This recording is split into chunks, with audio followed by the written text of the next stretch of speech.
This week's big data class was pretty interesting, I thought, because very few people liked Splunk and or even seemed to try with Splunk. I admit the timestamping feature was a little tricky, and some of the way that it did indexing wasn't intuitive.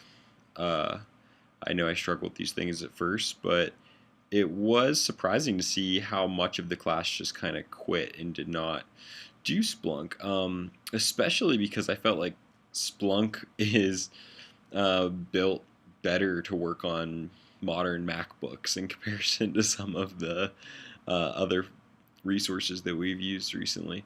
Um, so that was surprising, and it was also surprising that people didn't really seem to see what the benefits of using Splunk could be.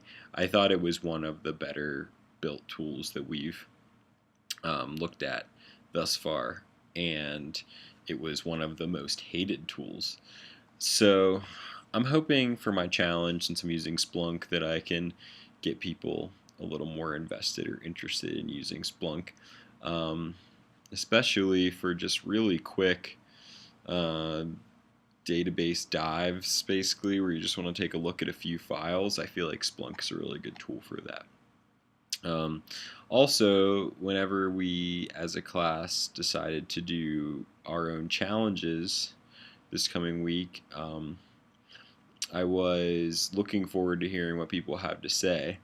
Uh, and very few people had much really to contribute as to how to do the challenges, what the challenges should be about, and it was hard to get the class going on that.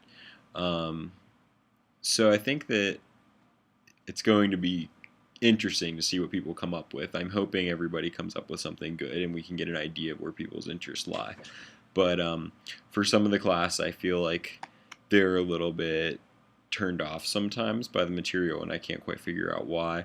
Other people, I know that there's some language barrier issues I've brought up before, but this particular assignment is so self-motivated. I thought it would be a good opportunity for people, amateur, expert, and all these different things we're doing, whatever you feel you are, to have something that they wanted to do.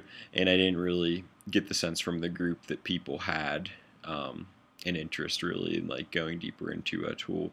But now that I'm seeing the Yammer data or the Yammer conversations, it's looking like people have chosen stuff and maybe people have picked things hopefully that they like the best. So I'm really interested to see what comes out of this week. Yeah, well, that's my reflection.